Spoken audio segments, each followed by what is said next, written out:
এ নিয়ে আলোচনার জন্য স্টুডিওতে আছেন সহকর্মী রবিউল ইসলাম আওলাদ। যাচ্ছি তার কাছে। রবিউল, আমরা প্রতিবেদনে যেমনটি আসলে দেখছিলাম, এখনো পাল্টা হামলা এবং হামলা অব্যাহত রয়েছে। সবশেষ কি তথ্য আছে আপনার কাছে?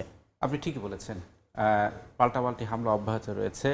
রাতভর ইরানের মাটিতে হামলা চালিয়েছে যুক্তরাষ্ট্র এবং ইসরায়েল, এবং তারা বলেছে, আমরা যেমনটি প্রতিবেদনীতে দেখলাম, যে 1 মিনিটও ক্ষান্ত থাকবে না, এবং তারা লক্ষ্যবস্তু করেছে প্রতিটি স্থাপনা। আমার কাছে কিছু তথ্য আছে, আমরা সেই তথ্য নিয়ে আলোচনা করব। অবশ্যই। আমরা জানি এখন পর্যন্ত যে সৌদি আরব, দুবাই, কাতারে জ্বালানি স্থাপনা এবং মার্কিন স্থাপনায় হামলা চালিয়েছে ইরান। এর মধ্যে সৌদি আরবে যে মার্কিন গোয়েন্দা সংস্থা সিআইএ, সেই সিআইএ স্টেশনে হামলা চালানো হয়েছে বলে গণমাধ্যম সূত্রে আমরা জানতে পেরেছি। আরও একটি বিষয়, দুবাই কিন্তু মার্কিন কনসুলেট অর্থাৎ দূতাবাসে ড্রোন হামলা চালানো হয়েছে, এবং হামলার পরপরই সামাজিক যোগাযোগ মাধ্যমে আমরা দেখেছি যে আগুনের ধোঁয়া উঠতে। একই সঙ্গে কাতারে যে জ্বালানি স্থাপনা রয়েছে এবং মার্কিন সামরিক ঘাঁটি যেটা রয়েছে, সেই ঘাঁটিতে ড্রোন হামলার ঘটনা ঘটেছে। কিন্তু এখন প্রশ্ন উঠছে যে ইরানের যে সক্ষমতা, সেই সক্ষমতা কতটুকু আছে।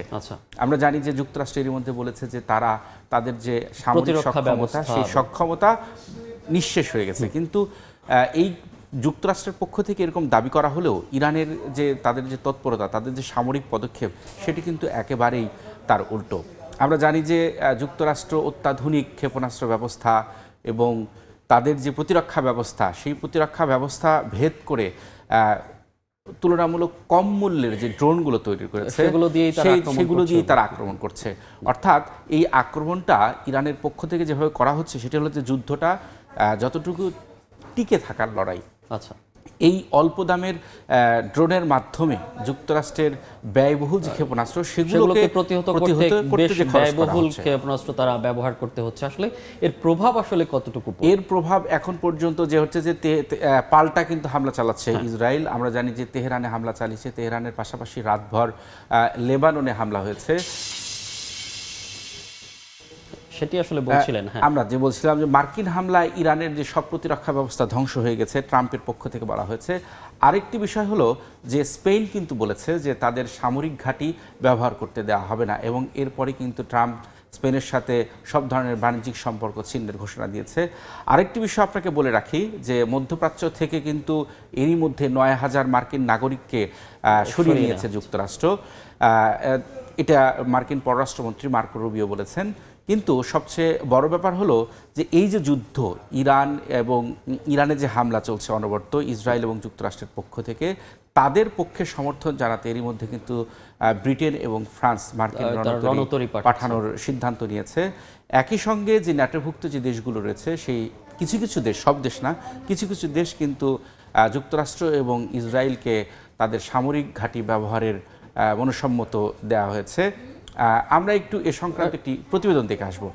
দেখলাম আমরা এই প্রতিবেদন দেখছি রবিউল, এবং এর আগেও আমরা যে গণমাধ্যমের বরাতে খবর পাচ্ছিলাম যে যেহেতু খামেনির মৃত্যুর খবর আসলে প্রকাশিত হয়েছে, সেক্ষেত্রে নতুন সর্বোচ্চ ধর্মীয় নেতা যে উত্তরসূরি নির্বাচনের কোনো খবর। আপনি ঠিকই বলেছেন মনির।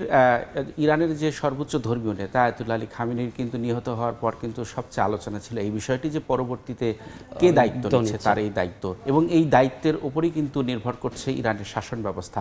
আমরা এরই মধ্যে ইরান ইন্টারন্যাশনাল সহ বিভিন্ন গণমাধ্যমে জানতে পেরেছি যে তারই সন্তান, তারই ছেলে মুস্তাবা খামেনিকে সর্বোচ্চ ধর্মীয় নেতা হিসেবে মনোনীত করেছে তাদের। তবে এটা নিয়েও বিভিন্ন মতবিরোধ রয়েছে। বিভিন্ন জায়গায় তার বলা হচ্ছে যে আইআরজিসির সাথে তার একটা ঘনিষ্ঠ সম্পর্ক রয়েছে, এবং এই ঘনিষ্ঠ সম্পর্কের কারণে আইআরজিসির চাপের কারণেই তাকে এই পদে বসানো হয়েছে।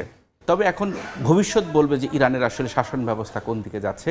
এর মধ্যে বিভিন্ন গণমাধ্যমে রিপোর্ট এসেছে যে যুক্তরাষ্ট্র যে আকাশপথে হামলা চালাচ্ছে, এই আকাশপথে হামলার পাশাপাশি স্থল হামলা না চালালেও সেখানকার যে সশস্ত্র গোষ্ঠীগুলো রয়েছে বা বিভিন্ন বিদ্রোহী গোষ্ঠীকে উস্কানি দেওয়ার চেষ্টা করছে, এবং তাদেরকে অস্ত্র সরবরাহের কথা বলা হচ্ছে। এই যে সংঘাত চলছে, এই সংঘাতে তো অবশ্যই যে ব্যবসা বাণিজ্যে, যে আন্তর্জাতিক যে ব্যবসা, সেই বাণিজ্যেও তো অবশ্যই প্রভাব পড়তে পারে। হ্যাঁ, আন্তর্জাতিক বাণিজ্যেও প্রভাব পড়েছে। এই সংক্রান্ত আমার কাছে তথ্য আছে, আমরা একটু দেখতে চাই। জি, অবশ্যই।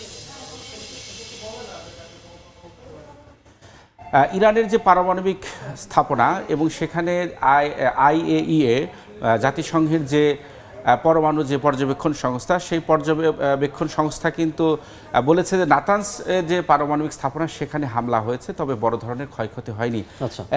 এমনকি সেইখানে পরমাণু বোমার কোনো প্রমাণও তারা পায়নি। আরেকটি বিষয় যে এই যে হামলার কারণে হরমুজ প্রণালী বন্ধ করে দিয়েছে, আপনি নিশ্চয় জানেন। এই হরমুজ প্রণালী দিয়েই কিন্তু বিশ্ব বাণিজ্যের অধিকাংশ 20% জ্বালানি সরবরাহ হয়ে থাকে। কিন্তু এর কারণে কিন্তু ইউরোপের বাজারে জ্বালানিতে দাম বেড়ে গেছে, গ্যাসের দাম বেড়ে গেছে। কাতারে হামলার কারণে তাদের এলএনজি উৎপাদন বন্ধ করে রেখেছে। কিন্তু ইউরোপের এই দাম বাড়লেও ইউরোপের যে কর্তৃপক্ষ তারা বলছে যে গ্যাস এবং জ্বালানি তেলের সরবরাহ নিয়ে তারা মোটেও চিন্তিত নয়, তাদের পর্যাপ্ত মজুদ রয়েছে। রয়েছে। আরেকটি বিষয় যে এই হরমুজ প্রণালীতে বাণিজ্য স্বাভাবিক করতে ট্রাম্প একটি ঘোষণা দিয়েছে। তিনি বলেছেন যে হরমুজ প্রণালীতে যে জাহাজ চলাচলের ক্ষেত্রে তাদের যে নৌবাহিনী, মার্কিন নৌবাহিনী, সেই মার্কিন নৌবাহিনী কিন্তু সব ধরনের নিরাপত্তা দেবে এবং তাদেরকে বহর করে তাদের সম্পূর্ণ নিরাপত্তা দিয়ে এই জাহাজ চলাচল স্বাভাবিক করার চেষ্টা করেছে। তবে সেই ক্ষেত্রে এই ট্রাম্পের যে পদক্ষেপ, সেই পদক্ষেপ কতটুকু ফলপ্রসূ হবে সেটা নিয়েও কিন্তু সন্দেহ রয়েছে। কারণ ট্রাম্প এক এক সময় এক এক কথা বলছে, কিন্তু তার বাস্তবে নানান রকম প্রতিফলন ঘটছে। আমরা জানি যে হরমুজ প্রণালীতে কিন্তু যে ইরানের যে সামরিক বাহিনী IRGC, তার একটা বড় প্রভাব রয়েছে। অবশ্যই এই প্রভাব কাটিয়ে কতটুকু ট্রাম্প সফল হবে সেটা নিয়ে একটা সন্দেহ রয়েছে। প্রতিরোধ করতে পারে সেদিকে আসলে নজর এখন সবার। তো ধন্যবাদ রবিউল আপনাকে যুক্ত হওয়ার জন্য। মধ্যপ্রাচ্য সংঘাতের সবশেষ খবর জানাতে স্টুডিওতে যুক্ত হয়েছিলেন সহকর্মী রবিউল ইসলাম আওলাদ।